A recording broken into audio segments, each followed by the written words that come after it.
안녕하세요. 코인크래프트입니다. 이번 주 암호화폐 시장은 가격만 놓고 보면 꽤 거친 한 주였는데요. 비트코인, 이더리움, 리플이 나란히 약 10% 안팎의 조정을 받았고 현물 ETF에서는 10억 달러가 넘는 자금이 빠져나갔습니다. 단기 차트만 보면 또 한 번의 필요한 조정 구간처럼 보이는 모습입니다. 하지만 뉴스와 온체인 흐름을 함께 살펴보면 전혀 다른 그림이 나타나는데요. 비자와 마스터카드는 서클 USD를 프리랜서와 크리에이터의 급여 인프라 위에 올리고 있고 JP 모건은 예금 토큰을 통해 은행 예금을 이더리움 레이어 2에서 24시간 굴리기 시작했습니다.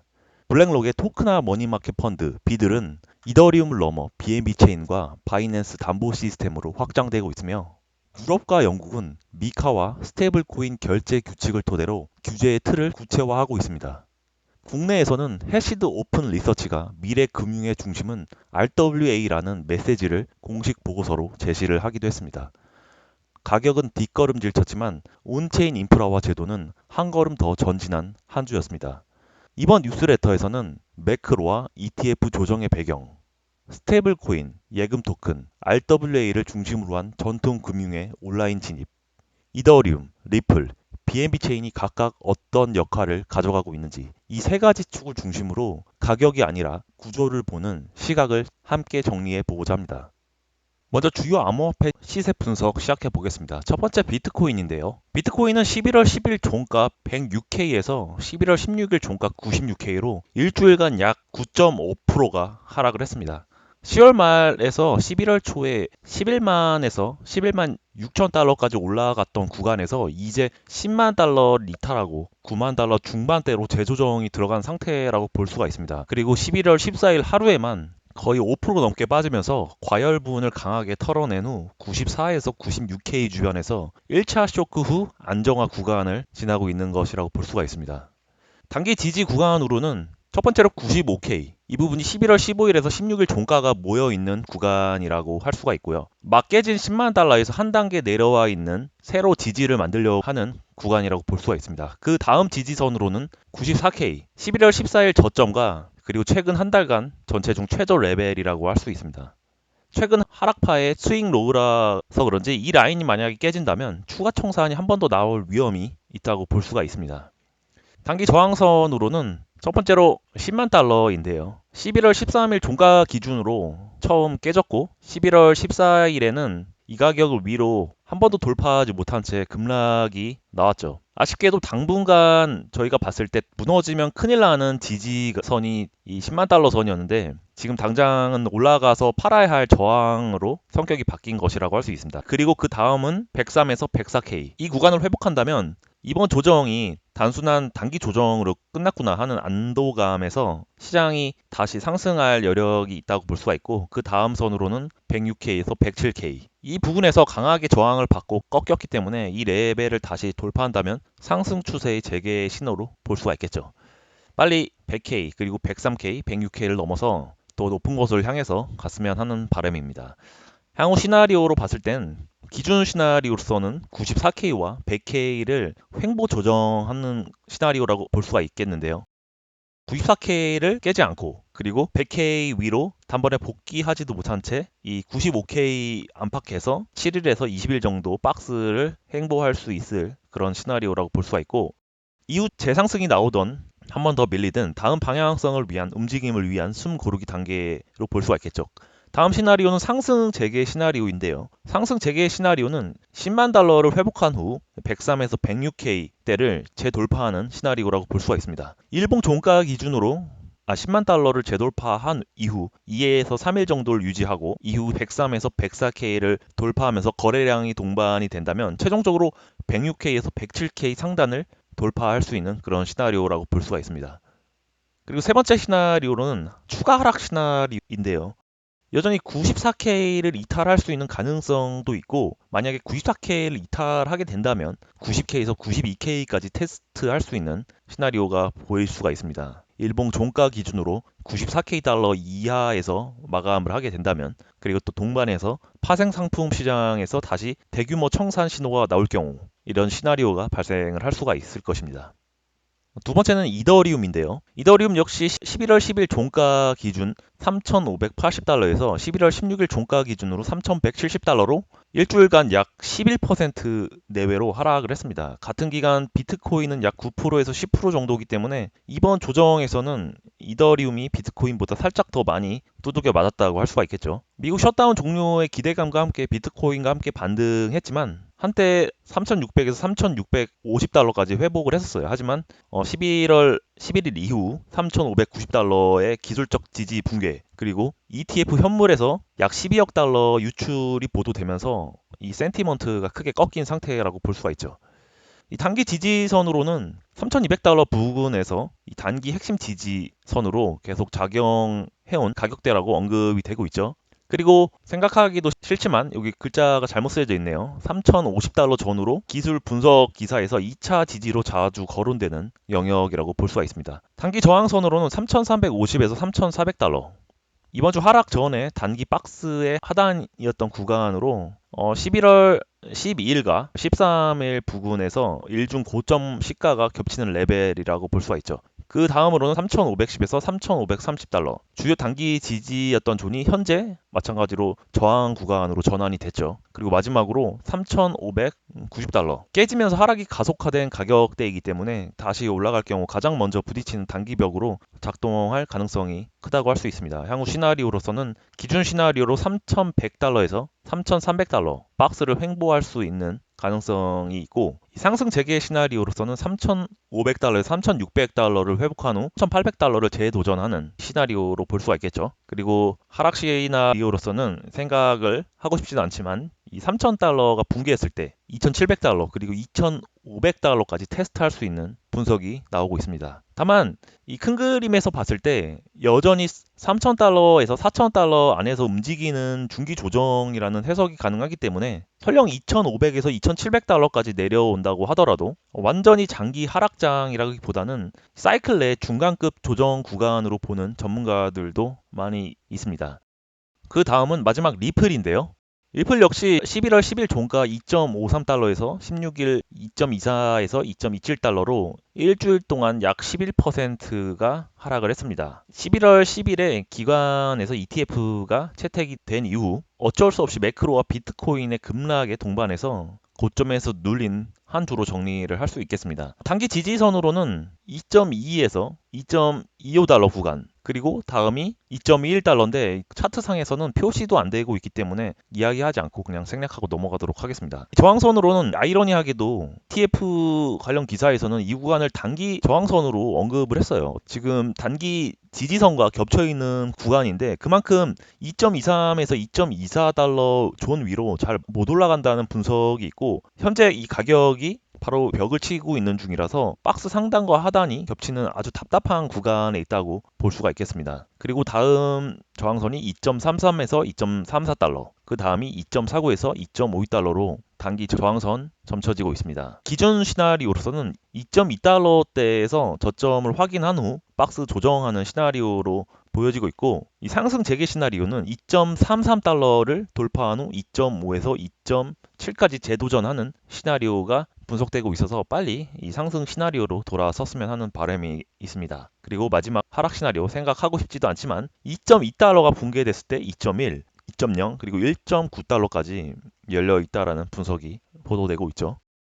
이제 차트 분석 마치고 주요 암호화폐 뉴스 살펴보도록 하겠습니다. 첫 번째 매크로와 거시 경제 섹션인데요. 비트코인이 6개월 동안 최저치를 보이고 있습니다. 리스크 오프가 가속되고 있는데요. 무엇보다도 12월 금리를 예상하는 페드워치입니다. 연준 금리가 12월 인하 확률이 90%에서 현재 43%까지 내려와 있어요. 그만큼 금융시장 자체는 불확실성을 가장 싫어하기 때문에 현재 나오고 있는 기술주들의 급락과 암호화폐 급락이 이러한 불확실성에 기인한 것이라고 평가를 하고 있습니다. 그리고 그동안 장기간 랠리 이후에 레버리지 포지션 청산을 주요 원인으로 꼽고 있습니다. 가격 급락의 1차 원인은 온체인과 암호화폐 자체 이슈라기보다는 전형적인 매크로와 리스크 오프, 그리고 ETF에서의 자금 이탈로 보는 게 맞고, 내러티브 상으로는 크립토는 여전히 매크로 사이클에 붙어 움직이고 있다는 사실을 다시 확인해주는 주간이라고 볼 수가 있겠습니다. 다음은 ETF 소식인데요. 앞서서 말씀드렸던 것처럼 비트코인의 현물 ETF가 올해 최악의 단일일 유출을 보였습니다. 보시는 것처럼 11월 13일에서 14일 사이에 미국 현물 ETF 비트코인에서 약 8.6에서 8.7억 달러 규모 자금이 유출이 됐고, 이는 2월 이후에 최대 단일일 유출 기록이라고 보고 있습니다. 지금 보시는 것처럼 이 11월 13일에 지금까지 없었던 유출 기록을 보이고 있죠. 일부 펀드는 장기간 보유했던 자금을 크게 줄이고 있고, 이 장기 홀더들도 지난 30일간 약 81만 5천 비트코인을 매도했다라는 온체인 데이터의 분석이 소개가 됐습니다. 이번 하락은 단순한 선물 청산이 아니라 ETF 장기 보유 물량까지 움직인 구조적 조정이라는 성격이 강했기 때문인데요. 하지만 10월에서 11월 초까지의 누적 유입액을 고려한다면 아직 완전한 이탈로 보기보다는 랠리 이후의 건강한 리밸런싱이라고 보는 시각도 존재하기 때문에 아주 부정적인 상황도 아니라는 점을 말씀을 드리겠습니다. 그리고 같은 기간 이더리움 현물 ETF에서도 3일 연속 2.6에서 2.9억 달러 수준의 유출이 발생을 했죠. ETF가 승인되면 반드시 무조건 지속적 유입이라는 단순한 내러티브가 무너지고, ETF도 결국 매크로나 심리에 민감한 리스크 자산이라는 현실을 보여준 현상이라고 보고 있습니다. 하지만 XRP와 솔라나 ETF는 역으로 견조한 흐름을 보이고 있죠. 북미 시장의 솔라나와 XRP 현물 ETF는 출시된 이후 순유입과 거래량 증가를 기록한 사례가 여러 보도에서 언급이 됐고, 온체인 데이터를 통해서도 계속 순유입이 발생되고 있는 것을 확인을 할 수가 있습니다. 비트와 이더 조정 국면에서 후발 ETF죠. 솔라나 리플 쪽으로 자금이 회전하는 그림으로 해석을 할 수도 있겠습니다. 내러티브로 봤을 땐 비트코인과 이더리움은 이미 많이 오른 상태라 조정이 오고 있는 것이라고 볼 수 있고, ETF를 통해서 이제 막 제도권에 들어온 리플과 솔라나의 베타 높은 자금이 붙고 있는 것이라고 분석을 해볼 수가 있겠습니다. 그 다음은 레귤레이션, 즉 규제와 정책 관련된 섹션인데요. EU의 유럽은행 감독청 EBA가 보고서에서 미카에 기반한 기존 규정만으로도 스테이블 코인의 주요 리스크를 충분히 관리할 수 있다고 평가를 했죠. 추가로 규제를 던지겠다는 의미가 아니라 이미 만들어 놓은 틀을 본격적으로 시행하겠다라는 톤이라 시장에 비교적 우호적이라는 것이 핵심이고, 이 미카를 기준으로 EU의 스테이블 코인과 토큰 사업 구조가 표준화될 가능성이 커지게 되었죠. 따라서 한국이나 아시아가 앞으로 암호화폐 정책을 설계할 때 이 미카나 미국의 지니어스 액트와 같은 법안을 참고로 활용할 가능성이 높아지고 있습니다. 그리고 미국 증권거래위원회 SEC가 토큰의 분류 체계를 명확하게 하자는 논의가 현재 금융당국이나 의회, 업계에서 동시다발적으로 등장을 하고 있죠. 여러 기사에서는 토큰 텍스노미 법안이다, 그리고 지니어스 액트 등과 연결해서 해설을 하고 있습니다. 미국은 암호화폐로 가는 흐름이 명확해지고 있기 때문에 이러한 뉴스는 전혀 새로운 것이 아니죠. 점점 분류를 명확히 해서 제도권 안으로 끌어들이는 방향으로 가고 있는 것이라고 할 수 있고, ETF나 은행, 카드사, 그리고 국채 토큰화까지 전부 한꺼번에 물밀듯이 들어오고 있기 때문에 규제 프레임이 없다면 더 이상은 정부가 버텨낼 여력이 없다고 볼 수가 있습니다. 그리고 한국 관련된 뉴스인데, 한국이 지금 2027년 1월로 가상자산에 대한 과세를 진행하기로 되어 있었는데, 일부 기사에서 가상자산의 과세를 또 미뤄야 한다라는 이 연구 결과가 소개가 됐어요. 그렇게 되면서 총 네 번째죠. 네 번째 유예 가능성을 시사하는 기사들이 나오고 있습니다. 이게 어떻게 보면 투자자 입장에서는 좋은 소식으로도 볼 수가 있지만 부정적으로 보는 이유가, 그만큼 한국에 있는 규제나 정부 기관들이 암호화폐나 이 가상자산과 관련해서는 전혀 준비를 하고 있지 못하다라는 생각을 하고 있어요. 따라서 지금 미국이나 일본, 유럽은 이미 법안까지 통과시키고 세부 법안을 마무리하고 있고 내년이면 출격을 준비하고 있는데, 여전히 한국은 이러한 과세나 과세 유예 가지고 싸우고 있다는 것은 굉장히 안타까운 현실이라고 할 수가 있습니다. 하지만 다행히도 이 미래 금융의 중심은 RWA다. 지금 제도화하지 못한다면 늦는다라는 이 국내 기업의 리포트도 보고가 됐어요. 한국에서도 이제 코인이면 투기, 반드시 이렇게 연결이 됐었는데, 암호화폐 그리고 웹3가 RWA와 금융 인프라의 핵심이다라는 프레임이 메이저 매체에서 계속 나오고 있죠. 스테이블 코인과 관련된 소식입니다. ETF의 순유출 소식과는 반대로 좀 시장에 온기를 불어넣을 수 있는 소식인데요. 2025년 이 3분기에 약 410억 달러의 스테이블 코인이 순유입이 됐어요. 그래서 지금 시장에 가격을 상승시킬 수 있는 여건이 마련되어 있는 것이라고 볼 수가 있습니다.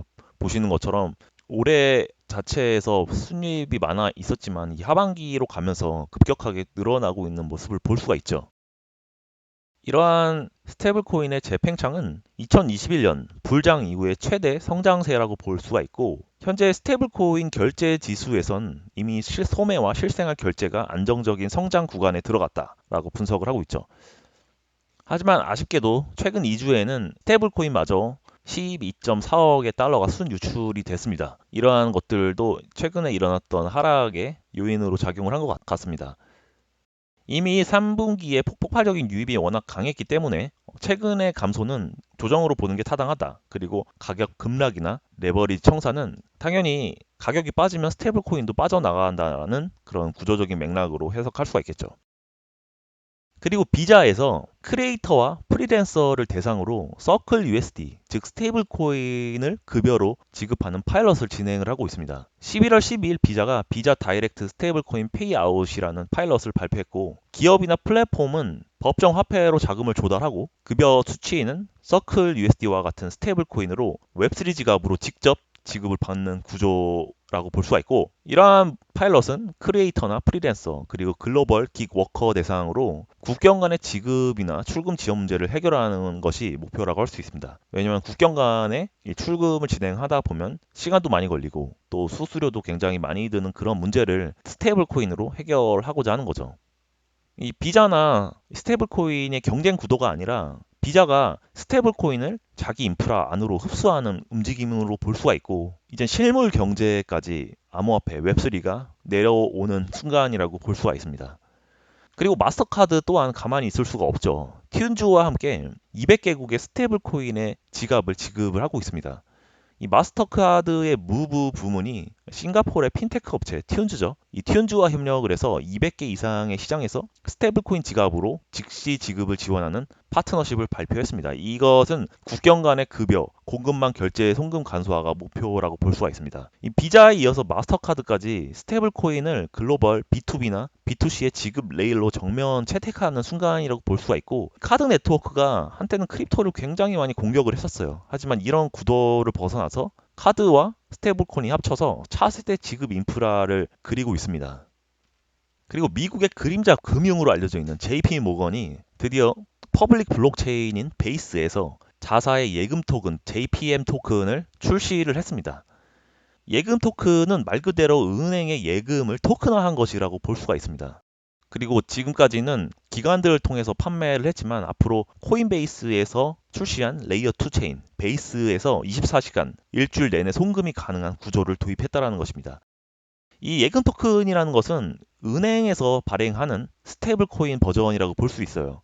하지만 스테이블 코인과는 다르게 은행 예금에 대한 디지털 청구권이고, 또한 정식적으로 법적으로 이자를 지급을 할 수가 있습니다. 이 은행판 스테이블 코인이 드디어 이제 본격적으로 가동이 됐고, 아무래도 규제적인 측면에서도 기관이 발행하는 토큰이다 보니 스테이블 코인보다 더 편하고 기능적에서는 거의 동일하다라는 장점이 있죠. 그렇게 암호화폐를 싫어하던 JP 모건 또한 퍼블릭 블록체인 위에 자신의 자산을 올려서 발행하는 순간입니다. 그리고 중앙아시아 국가인 이 키르기스탄에서 자신의 국가에서 미국 달러 연동한 스테이블 코인 도입을 공식적으로 발표를 했어요. 왜냐하면 자국의 통화가 불안정하고 금융 인프라가 부족하다라는 문제를 해결하자는 취지죠. 이 신흥국 입장에서는 CBDC나 스테이블 코인을 경쟁 구도로 놓는 것이 아니라 오히려 인플레이션에 안전한 달러를 스테이블 코인을 통해서 국가 금융 인프라에 끼워 넣는 전략이라고 볼 수가 있습니다. 그리고 다음은 리플과 관련된 섹션인데요. 지난 기사에서도 계속 말씀드렸던 것처럼 리플의 스테이블 코인 리플 USD를 통해서 온체인 결제와 기업의 재무 시스템까지 통합 전략을 세우고 있죠. 따라서 카드 정산, 그리고 기업 간 정산, 그리고 ERP나 재무 관리 시스템까지 연동해서 온체인을 결제하고 트레저리까지 통합 전략하는 전략을 리플이 세우고 있어요. 결국 리플 또한 달러 기반의 온체인 금융 표준 경쟁에 뛰어들었다고 할 수가 있죠. 그리고 이번 주에 리플 현물 ETF 출시가 아무래도 가격이 하락하면서 많이 묻히게 됐는데, 리플 현물 ETF가 상장을 했어요. 따라서 앞으로도 계속 후발 주자들, 후발 기관들에서 신청한 리플 ETF가 계속 상장을 하겠죠. 그리고 초기 거래량 자금 유입에서 기대 이상의 성과를 보였어요. 참고로 비트코인과 이더리움도 ETF가 채택되자마자 가격이 상승하지 않았고 채택이 되고 한 몇 주가 흐른 후에 가격의 폭등이 일어났었죠. 그런 점으로 봤을 땐 ETF, XRP가 랠리의 초반에 있다라는 가능성이 충분히 있다고 볼 수가 있습니다. 그 다음은 이더리움과 관련된 소식입니다. 이더리움이 국내 기사에서 3,400달러 선에서 횡보를 하고 있는 동안 이더리움 기반의 스테이블코인 발행량이 이제 트론을 추월했다는 얘기죠. 이 트론이 테더 USD 때문에 굉장히 많이 트론 기반으로 스테이블코인이 많이 발행되어 있었는데 이마저도 이더리움의 스테이블코인 발행량이 눌렀다라는 얘기예요. 그만큼 토큰화 자산 규모가 2,010억 달러로 앞으로 RWA 미래는 이더리움이라고 볼 수가 있고 이더리움은 월스트리트에서 채택한 금융의 인프라라고 할 수가 있습니다. 그리고 이더리움 기반의 스테이블 코인 거래량이 10월에 2.82조 달러로 사상 최대에 올랐다는 얘기죠. 이 디파이는 죽었다라고 계속 이야기하지만 이러한 서사와는 다르게 실제 송금이나 결제, 디파이의 유동성은 역사적인 고점에 근접해 있습니다. 그리고 세 번째로 블랙록의 비들이죠. 블랙록에서 발행한 미국 국채 펀드를 대부분 이더리움 기반으로 운영하고 있다라는 이야기이고 이는 정통의 MMF 머니마켓 펀드 대비해서 최대 40%의 운영비를 절감하고 실시간으로 유동성을 제공한다라는 거죠. 그래서 앞서서 계속 이야기했지만 RWA와 토큰화 국채 시장은 단연 이더리움이라는 인식이 확정되는 순간이라고 볼 수가 있습니다. 그리고 찰스 슈왑이라고 하는 미국의 자산 운용사가 이더리움의 트레저리 기업 비트마인을 대량 매수한 것으로 알려졌습니다. 약 171만 주 8,890만 달러 상당을 매수했습니다. 이것은 미국의 자산 운용 기관이 간접적으로 이더리움에 투자한 것이라고 볼 수가 있어요. 이더리움 트레저리라고 하는 것은 하나의 회사가 자본금을 달러나 국채로 갖고 있지 않고 암호화폐로 보유하고 있는 것을 이야기해요. 그렇기 때문에 곧 비트마인에 투자하는 것은 이더리움에 투자하고 있는 것이다 라고 볼 수가 있죠. 그리고 마지막으로 이제 BNB 체인 소식 알려드리겠습니다. BNB 체인, 이 블랙록의 비들이 관련된 소식이 있는데요. 앞서서 말씀드린 것처럼 블랙록의 비들은 미국 국채를 토큰화한 펀드죠. 이 블랙록의 비들이 BNB 체인을 신규로 채택했다라는 이야기입니다. 따라서 이더리움의 중심이었던 구조를 BNB로 확장하면서 멀티체인 구조로 확장을 하고 있는 것이고 BNB 또한 아직은 이더리움에 비해서 내러티브가 부족한 건 맞지만 저렴한 수수료와 빠른 속도, 확장성을 내세워서 토큰화, 그리고 CX 담보 시스템, 그리고 멀티체인의 확장이라는 내러티브로 시장에 다가오고 있습니다. 그리고 BNB 체인은 단순히 스테이블코인과 덱스, 게임뿐만이 아니라 앞으로 월가의 자산으로 올라오는 시작하는 체인이라는 포지셔닝까지 확보했다고 볼 수가 있겠죠. 정리해보면 리플은 리플 스테이블코인과 XRP ETF로 온체인 결제와 트레저리에서 존재감을 재부각했고 여전히 매크로와 ETF는 우울합니다. 연준의 금리 인하에 대한 기대가 후퇴됐고 현물 비트코인과 이더리움의 ETF의 대규모 유출 따라서 가격이 크게 조정이 됐고 레버리지와 ETF 포지션의 정리 구간이라고 볼 수가 있습니다. 하지만 이 비자나 마스터카드 그리고 JP모건, 블랙록, 영국 금융청, 신흥국의 정부까지 달러와 국채 그리고 급여, 무역 결제가 본격적으로 블록체인 위로 올라오는 구간으로 들어섰습니다. 이번 주 시장을 한 문장으로 요약하면 가격은 숏, 인프라는 롱에 가깝다고 정리할 수 있겠습니다. ETF 차익 실현과 매크로 리스크 오프로 캔들은 크게 흔들렸지만 동시에 스테이블 코인, 예금 토큰, RWA, 그리고 이를 수용하는 이더리움과 BNB 체인, 리플 생태계는 기존 금융을 온체인으로 옮기는 작업을 더욱 구체적으로 진행하고 있습니다. 결국 우리가 추적해야 할 것은 하루하루의 등락이 아니라 어떤 자본이 어떤 규제 프레임을 타고 어떤 체인 위에 어떤 형태의 토큰으로 올라오고 있는가 하는 구조의 지도일 것입니다. 이번 호에서 정리한 사례들을 통해 가격과는 별개로 인프라는 앞으로 나아가고 있다는 흐름을 조금이나마 더 선명하게 느낄 수 있었다면 그것으로 충분합니다.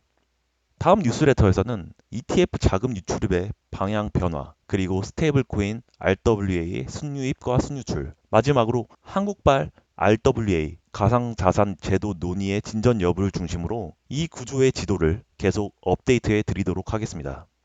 차트가 크게 흔들리는 구간일수록 그래도 구조는 앞으로 나가고 있는가?